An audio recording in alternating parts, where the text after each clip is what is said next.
Good Sunday, everybody. Welcome to the Volquest 2-minute drill. And Tennessee practicing on this Sunday morning. Obviously, we're only out there for a couple of periods, but one thing I noticed today was how they were using the offensive line. A couple of practices ago, it was Wendell Moy working alongside Lance Hurd, and it was Jesse Perry kind of working right guard to David Sanders' right tackle. Today, it was Shamumarov working beside Lance Hurd, and Wendell Moy had flipped to the other side, working alongside David Sanders. Yeah, and I think it's just about trying to find your best combination of five, right? So if you put Wendell Moy, even though he's in a new offense, next to a freshman David Sanders, Wendell Moy's played multiple years of Power 4 football. Started and played basically every snap at Arizona last year. So you got an experienced guy there with an inexperienced guy. Is that a direction you want to go? The flip side, Lance Hurd's played in this league. He's played in this offense. Are you better with, a Sham or somebody there? Or is the best answer Pendleton at center with Jesse Perry at right guard next to David Sanders? You'd be awful young on that side. I think that's what camp's about. When everybody's talking about what's this guy, that guy, this is so much experimental here, particularly through the first scrimmage, to try to figure out what's the best combination of five, and then what happens if we have an injury? Where does somebody go best? For example, is Sham a much better left guard than right guard? Is there a difference? We don't know. I mean, that's what you're trying to figure out throughout fall camp.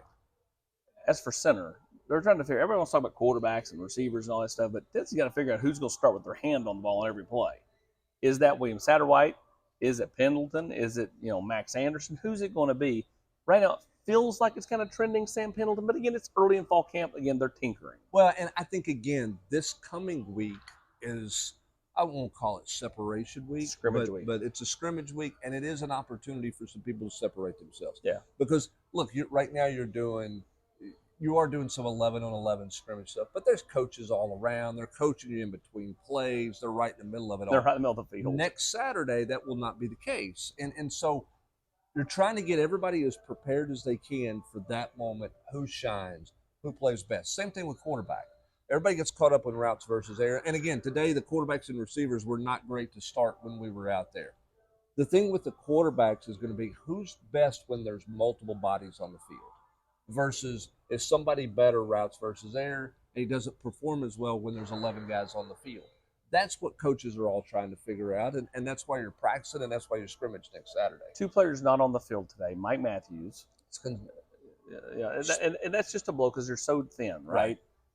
Told that he'll be back early in the week. So this could be just be a one practice thing to kind of, make sure something very, very, very minor doesn't turn into something bigger.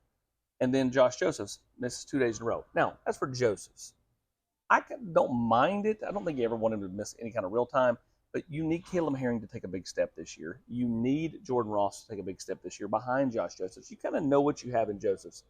You don't know what you have behind him. Yeah, I agree with that 100%. And I think you don't want to take a chance with the Josh Josephs. If, whatever he's dealing with, little lower body tightness or whatever, there's no point in pushing that at this point and getting him in a situation where he misses the end of next week because he was out here doing some stuff on install day and non-full pads day. It's an off day on Monday, another day to recover, and then get back at it on Tuesday. I think the same thing with Mike Matthews and any of those receivers that have any experience. If you've got a little tightness, you're just not taking a chance. Remember, Mike Matthews missed so much of fall camp last year because he had a hamstring injury. I don't know what he's got going on right now, but you're just not going to take that chance. Same thing with Braylon Staley last year.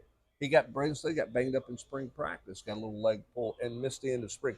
You can't take those chances. Those guys are running a lot. You're just not going to risk putting somebody in a situation where a minor little tweak becomes a 2 or 3 week thing, and now you're putting yourself in jeopardy for the start of the season because you're so thin at the receiver spot. Absolutely. Tennessee off tomorrow. They'll be back to the practice field on Tuesday. He is Brent Hubbs. I'm Austin Price.